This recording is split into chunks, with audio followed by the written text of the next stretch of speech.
Are you ready to learn the truth about the most incredible military clash of the 16th century?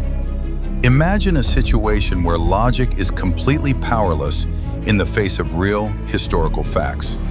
In this story, a handful of people challenge a deity backed by millions of loyal subjects. We're used to thinking that the outcome of a war is decided solely by cannons and the number of soldiers on the battlefield. However, this case proves that sometimes fear and audacity prove far more effective than any weapon. What if all your knowledge about the fall of great empires overlooks the key factor of psychological control? We often focus on dates and numbers, forgetting what was going on in the minds of those on the front lines. How can you force an entire nation to surrender without a fight when your numerical advantage is zero? The answer lies in the ability to use others' faith against the believers themselves. Today we'll examine the mechanisms of power that allowed a great civilization to be turned into an obedient shadow. Watch the video to the end, and you'll learn how precise tactical planning allowed 100 soldiers to paralyze and subjugate an entire state in a matter of hours. We'll examine in detail the trap Pizarro set for Emperor Atahualpa.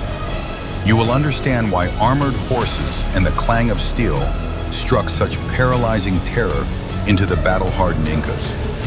What role did the common belief in ancient prophecies about the return of the gods play in this defeat? And most importantly, did the Incas have any chance at all of avoiding this tragic outcome?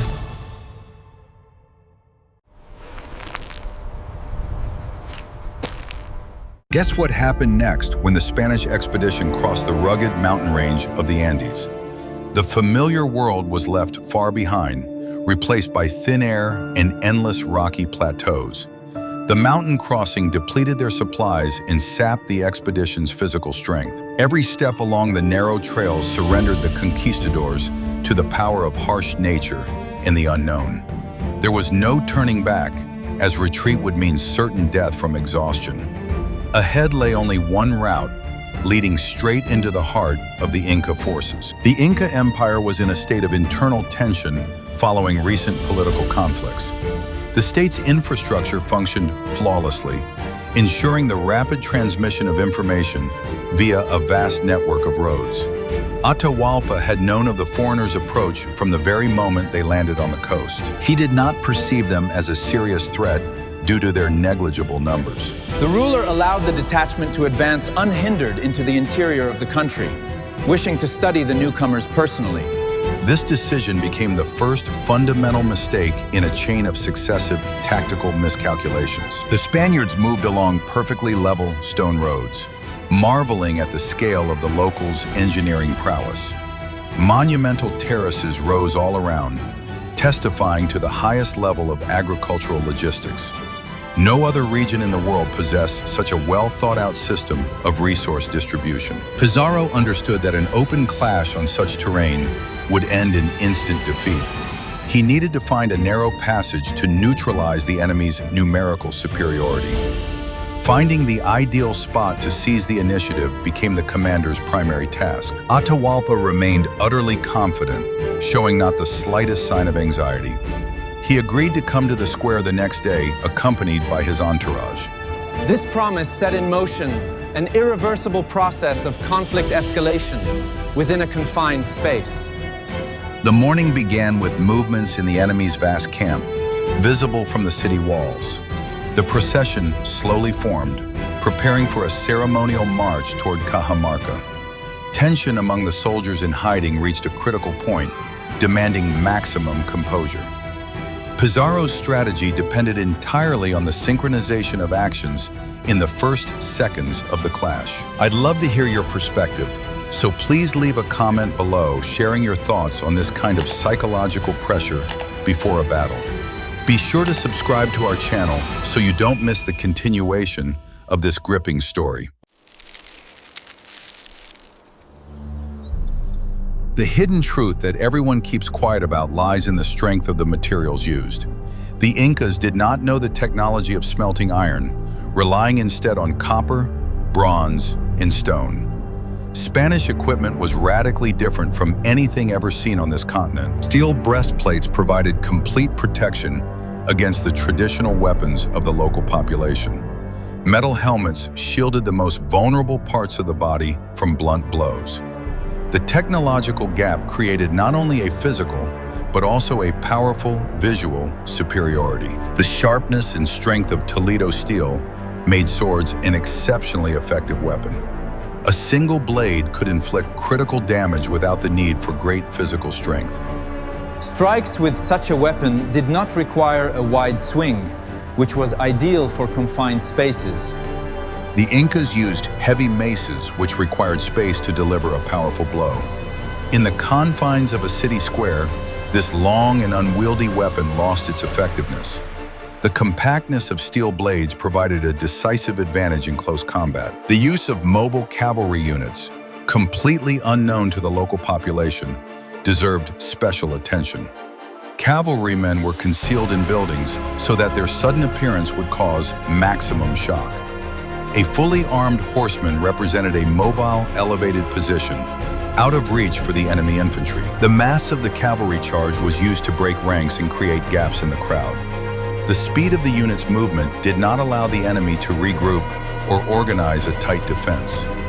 To the Incas, these swift detachments seemed like an absolutely unstoppable force, sweeping away everything in their path. The emperor's retinue was slowly drawn into the narrow stone corridors of the city streets.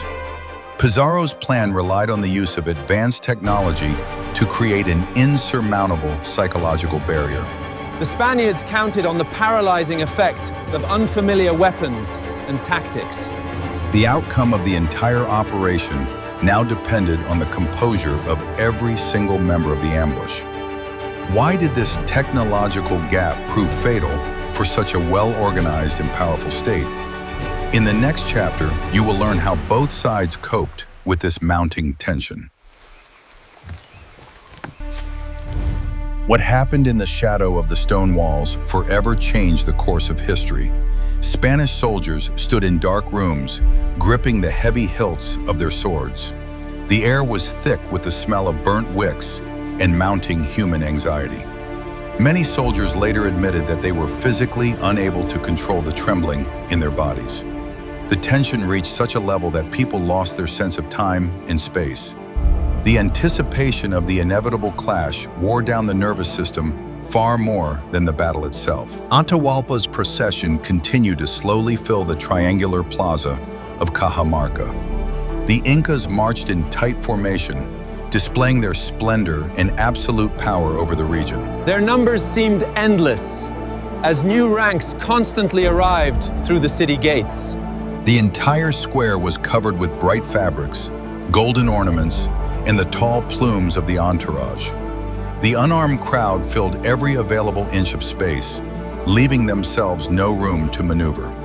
This grandiose display of status became the perfect breeding ground for disaster. The emperor sat in a richly decorated palanquin carried by the empire's most distinguished nobles. His appearance inspired awe in the subjects who filled the city square. Atahualpa did not see a single Spaniard, as they were all hiding inside the buildings. He sincerely believed that the foreigners had hidden out of fear of His Majesty. This false sense of absolute control lulled the entire massive procession into complacency. The emperor ordered the palanquin to stop right in the center of the empty stone trap. The silence in the square became deafening when the ruler gestured for everyone to be quiet. Pizarro sent forward only one man to formally observe legal procedures. The priest emerged from his hiding place, holding a sacred text in a small wooden cross. He began to read the demand for submission to the new monarch and acceptance of a foreign faith. This legal document was standard procedure before the start of any active operations. Atahualpa listened to the translation with obvious incomprehension and growing inner irritation. Heavy cavalry crashed into the dense ranks of the retinue, crushing people with the unstoppable onslaught of armored horsemen. The clang of metal armor mingled with the roar of the march and the screams of the panicking crowd. The horsemen cut swaths through the living sea, striving to break through to the center of the square. As soon as some bearers fell, their places were instantly taken by other loyal subjects. The palanquins swayed above the raging sea of people, remaining out of reach for several minutes. The Spaniards stubbornly pressed forward, methodically clearing all obstacles in their path. In the midst of the chaos, the Spaniards finally managed to reach the emperor's litter. Pizarro personally grabbed Atahualpa by the arm, forcibly pulling him out of the swaying palanquin. The ruler was captured alive and unharmed, which was a key condition for success. In that very instant, all organized resistance in the square came to a complete halt. The empire's system of governance collapsed with the fall of a single man. Be sure to like this video if you're impressed by this unparalleled level of tactical calculation. Are you ready for the shocking truth about how the absolute power of the Incas functioned? The capture of Atahualpa demonstrated the fatal vulnerability of a strictly centralized system of state governance. For the Incas, the emperor was not merely a political leader, but a direct descendant of a deity. His will was the sole source of law and the guide to action for every subject. The absence of orders from the ruler meant a complete halt to all state and military mechanisms. The 80,000-strong army outside the city walls instantly turned into a disorganized mob without a commander. The commanders of the Inca units had no right to make independent strategic decisions without authorization from above. They watched the events unfold from the camp, but did not dare to attack the city without a direct order. The fear of harming the divine ruler paralyzed the will of even the most experienced generals of the empire. The strict hierarchy that had ensured the state's stability for centuries now worked against it. Not a single military leader took it upon himself to launch a rescue operation. The army simply froze, waiting for orders that could no longer come. News of the ruler's capture began to spread across the empire's vast territory. Swift messengers carried this incredible news along the stone-paved mountain roads. The provinces fell into a state of shock, unsure how to react to this disruption of the world order. Local officials continued to collect taxes and maintain infrastructure out of habit. The state apparatus functioned on autopilot, awaiting the return of the central command. The Spaniards gained unprecedented control over the territory, barely leaving the confines of Cajamarca. The psychological pressure shifted from the invaders to the representatives of the local aristocracy. They came to their ruler for instructions, but found him surrounded by armed guards. Atahualpa issued orders that benefited exclusively the Spanish command. The Inca generals withdrew their troops from the city, obeying the will of their divine leader. This paralysis of will proved stronger than any physical superiority or numerical advantage. Intellectual control over a single figure replaced the need to wage a protracted war. The Spanish soldiers gradually realized the scale of their incredible tactical victory. Fear gave way to euphoria and a sense of their own absolute superiority over the circumstances. However, it was too early to relax, as the situation remained extremely unstable. Time was on the conquistadors' side, allowing them to consolidate their positions in the city. Atahualpa began to grasp the reality of the situation and tried to find a way out. He proposed a deal that was meant to shift the balance of power in his favor. The emperor decided to use his empire's most powerful resource to buy his own freedom. What exactly could have compelled a handful of Europeans to relinquish absolute control over the situation? In the next chapter, you will learn how gold became the primary logistical tool of this campaign. Atahualpa made an offer that would have astounded any European of the time. He promised to fill the room he was standing in with pure gold.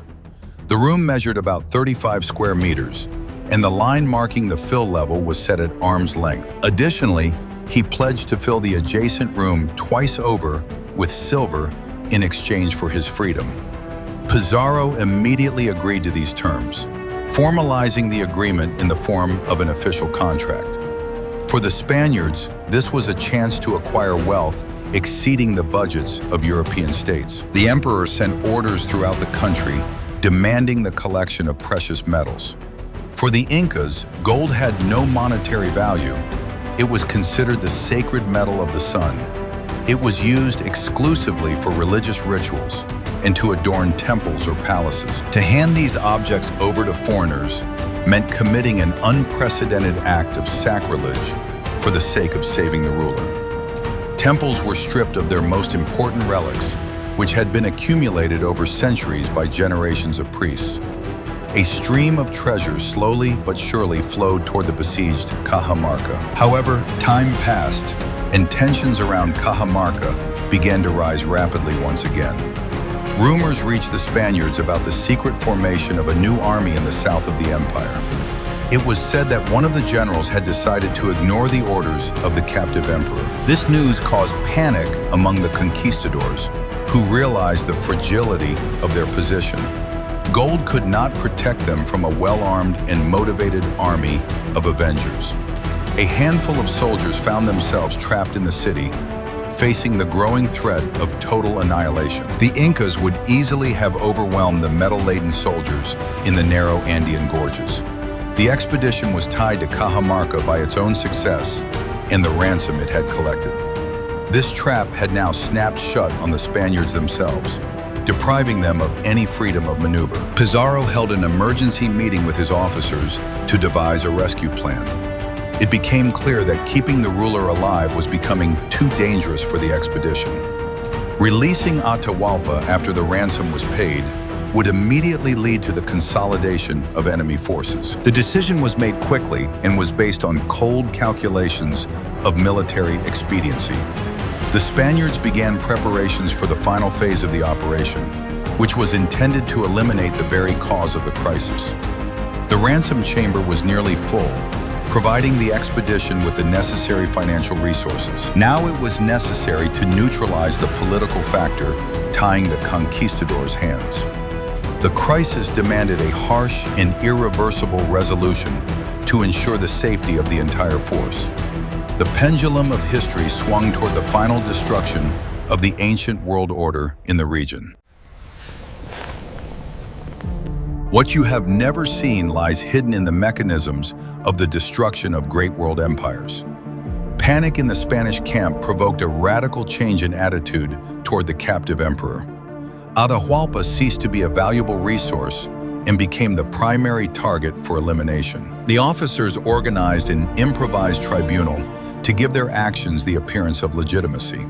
The ruler was charged with organizing a rebellion, polygamy, and idolatry. This trial was a mere formality, as the verdict had been predetermined. The emperor could not believe what was happening, reminding them of the fulfilled terms of the contract. He had gathered an unprecedented amount of gold, which had already been divided among the soldiers of the detachment. His logic was based on the integrity of the deal, but European politics dictated different rules. The Spaniards were guided by the principle of absolute expediency in an aggressive environment. Sparing the ruler's life posed unacceptable risks to their further advance into the interior of the continent. The decision to eliminate him was made without emotion, as if solving a complex logistical problem. Pizarro appointed a puppet ruler from among the loyal representatives of the nobility. This move allowed the Spaniards to legitimize their authority in the eyes of the general population. The new emperor formally issued decrees, but in reality carried out the will of the conquistadors. This prevented mass popular unrest and ensured a smooth transition of territorial control. Asymmetric tactics once again proved their incredible effectiveness in the context of a complex hierarchy. The invaders integrated themselves into the existing system, replacing only its very top level. The Incas lost not because they were weak or poorly organized warriors. Their system proved too rigid and incapable of adapting to an unconventional threat. Having lost its head, the vast state apparatus simply ceased to function normally. How do you assess the effectiveness of such decapitation tactics in modern conditions? In the next chapter, we will examine in detail the long-term consequences of this rapid conquest of the continent. The fall of Cajamarca triggered a chain reaction of structural changes throughout South America. The traditional Inca logistics system, based on the strict redistribution of resources, suffered a critical breakdown. State warehouses ceased to be replenished as peasants lost their bearings for sending tribute. The road network, which had previously served as the empire's lifelines, was now used to transport Spanish cargo. The ideal mechanism for distributing resources, which had saved the population from starvation, ceased to exist. Social protection vanished, leaving the local population to face the harsh conditions of the mountains alone. The shift in the balance of power affected the architectural appearance of all major Inca settlements. The temples of the sun were rebuilt, losing their religious and political significance for society. The gold plates covering the walls of the sanctuaries were torn down and sent to smelting furnaces. Colonial-style buildings with thick walls began to be erected on the foundations of ancient palaces. Inca stone was used as a building material for new churches and administrative centers. The landscape of the continent was visually recoded, erasing the memory of the former powerful rulers. Europe's economy suffered a massive shock from the sudden influx of precious metals. Tons of gold and silver pouring into Spanish ports triggered unprecedented inflation. Prices for basic goods skyrocketed, altering the social structure of society across the continent. The ransom for Atahualpa was merely the first drop in a golden flood that transformed the global economy. Financial centers began to shift in response to the new volumes of capital arriving from across the ocean. A local conflict in the Andes set in motion the formation of the first global economic system. The episode in Cajamarca demonstrates the importance of an information monopoly in state governance. The Incas depended on a single communication channel that transmitted the will of the central government. Seizing control of this channel allowed a handful of people to direct the movements of massive military formations. Pizarro's success sparked a wave of new expeditions in search of similarly wealthy nations. Hundreds of fortune seekers set out into the jungle, hoping to replicate the incredible success achieved in Cajamarca. The myth of the Golden Cities became a powerful incentive for further exploration of the unknown continent. However, the combination of factors that came together in the Andes proved to be absolutely unique and unrepeatable. No one else was able to conquer an entire empire with a single, compact army unit. This historical precedent remained a one-time occurrence of the perfect alignment of time, place, and tactics. Maintaining power after Cajamarca required no less ruthlessness than the conquest itself. The Spaniards actively employed the principle of divide and conquer to prevent the consolidation of local forces. They identified factions dissatisfied with the previous regime and made them their tactical allies. Yesterday's outcasts of Inca society received privileges in exchange for loyalty to the new administration. This social ladder provided the conquistadors with loyal informants and guides in unfamiliar territory. Internal strife became a reliable shield for the small European contingent in the Andes. The logistics of troop movement became the most critical factor for survival in the mountains of South America. Inca bridges, woven from strong plant fibers, spanned the bottomless gorges of the Andes. The Spanish cavalry learned to cross these rickety structures, saving weeks of grueling travel. Preserving this transport infrastructure became a priority for the region's occupying authorities. Without roads, holding vast territories would have been a physically impossible mission for the garrisons. The empire's interconnectedness became its own undoing in the face of external military intervention. Firearms, which had served as a psychological shock, quickly faded into the background. In the humid climate and with a shortage of gunpowder, arquebuses lost their practical effectiveness. Heavy blades and trained mobile units of conquistadors remained the primary means of control. Rapid cavalry maneuvers continued to strike terror into the local population for many years after the first large-scale clashes. The ban on the use of any means of transportation by the indigenous people was enforced with the utmost rigor. The monopoly on mobility was the key to security and dominance on the battlefield. Local stoneworking techniques aroused genuine admiration among European architects and engineers. The Incas' polygonal masonry withstood the strongest earthquakes, which destroyed the Spaniards' new colonial buildings. However, this engineering genius could not save the civilization from technological and organizational collapse. Stone proved weaker than steel, and tradition gave way to ruthless, cold calculation. Decades after Cajamarca, uprisings by the indigenous population continued to flare up locally. However, they could no longer alter the overall course of historical development across the entire continent. The administrative system introduced by Pizarro had taken too deep a hold on the fabric of society. The dominance of European technologies and methods of control became an absolute fact of the new reality. The Incas went down in history as an example of the greatest fall due to a single tactical error. The clash of civilizations ended in the unconditional victory of the more aggressive and pragmatic military school. An analysis of the events that unfolded shows that the invaders' success was the result of rigorous, systematic work. They acted without sentiment, viewing every situation exclusively through the lens of maximum benefit. Moral considerations were completely ignored if they contradicted the logic of survival or the enrichment of the expedition. This cold pragmatism allowed them to make decisions that would shock a modern outside observer. It was precisely the absence of ethical barriers that gave them a colossal advantage over an enemy bound by tradition. The rules of the game were dictated by those who were willing to go further than the other participants in the conflict. Military doctrines of the time were based on the concept of a decisive battle involving large armies. Pizarro broke this stereotype by proving the effectiveness of compact and highly mobile assault units. His tactics foreshadowed the emergence of modern special operations units by several centuries. Isolating the leader, disrupting communications, and applying psychological pressure became the foundation of a new military philosophy. The precision of the strike proved more important than the quantity of human and material resources deployed. This marked the birth of asymmetric warfare in its purest and most radical form. The psychology of the indigenous population underwent a brutal transformation as it adapted to the new conditions.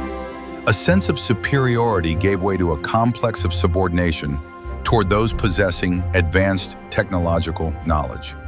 This psychological breakdown shaped the region's mentality for many subsequent generations of inhabitants. The Spaniards methodically eradicated any manifestations of pride or independence among the subjugated local peoples.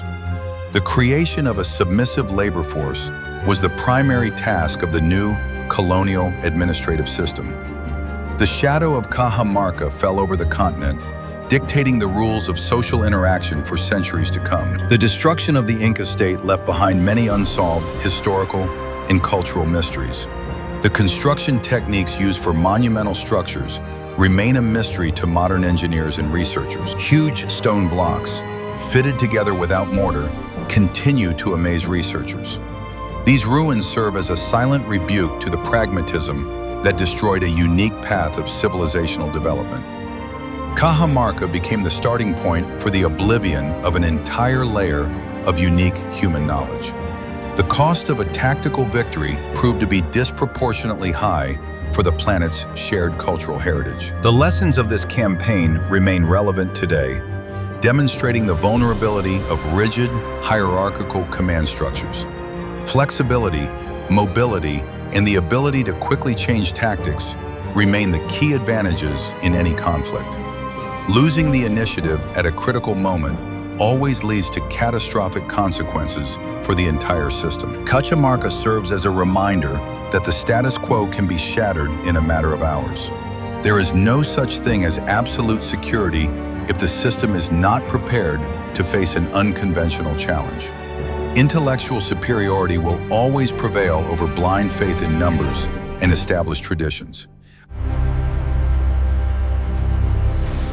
The final collapse of the Inca state did not occur immediately after the tragic events in the plaza. Remnants of the nobility attempted to organize a resistance stronghold in a remote mountainous region called Vilcabamba. This isolated enclave survived for several more decades, creating the illusion of a continuing struggle for independence. However, this was merely the slow decline of the once great and powerful civilization of the southern continent. The Spaniards methodically tightened the noose around the last refuge of the rebellious leaders of the ancient ruling dynasty. The conclusion of this drama was inevitable, given the complete depletion of the rebels' human and material resources. The last ruler, Tupac Amaru, was captured and executed, bringing the story to a close. His fate became a symbolic act marking the final establishment of a new political and social world order. From that moment on, the entire territory came under the complete and undivided control of the Spanish colonial administration. The myth of the Incas' invincibility was finally dispelled, making way for new state myths. The local population lost its last hope for the restoration of former justice and the return of the old order. The continent entered a long period of harsh exploitation and total political disenfranchisement of the indigenous peoples. This imbalance was laid down precisely in those fateful moments on the triangular plaza of the city of Cajamarca. One civilization received a powerful impetus for development at the expense of the complete destruction of another's potential. The clash of worlds ended with the absorption of the weaker structure for the sake of the victorious side's progress. Modern approaches to studying this history require a rejection of excessive emotional coloring of events. This allows us to see the pure mechanisms of power, tactics, and the psychology of extreme crisis situations. The Conquest of Peru represents a flawless case study of the application of asymmetric methods in conducting an aggressive foreign policy. Any delay or attempt to follow standard patterns would have led the expedition to failure.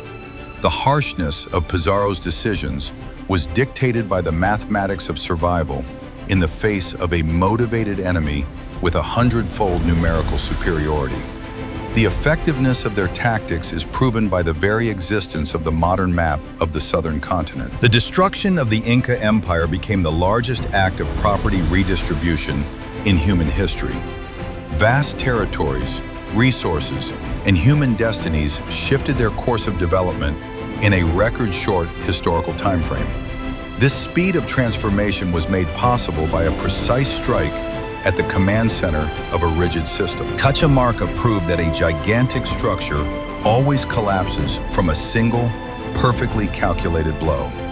The resilience of a state is determined not by the thickness of temple walls, but by the flexibility of its institutions for making tactical decisions. The Incas failed this test of strength, paying for their mistake with the very fact of their existence. The conclusion of this epic confrontation leaves a crushing sense of the absolute triumph of cold, pragmatic calculation. Heroism gave way to efficiency, and traditions were crushed by the superiority of advanced European technologies. History knows no justice. It records only the results of the clash of wills and strategic concepts. The conquerors brought a new world with them, but built it upon the ruins of a unique ancient culture. This paradox of progress remains the principal lesson of that distant and brutal historical era of conquest. Humanity continues to develop according to the same laws of absorption and the domination of the strong over the weak. Today, the events of the 16th century in the Andes continue to serve as a source of valuable analytical information. The tactics of small detachments, methods of information dominance, and the psychology of crisis management remain highly relevant. Pizarro created a blueprint for the ideal coup, which is still studied in specialized educational institutions. Understanding the mechanics of this process is essential for preventing similar catastrophes in complex modern systems. The tragedy of the Inca Empire serves as a constant reminder of the cost of losing the initiative at a critical moment.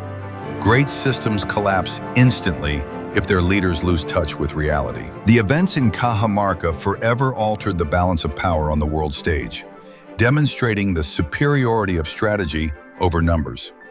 This story proves that a technological gap and psychological pressure can break even the most powerful state apparatus.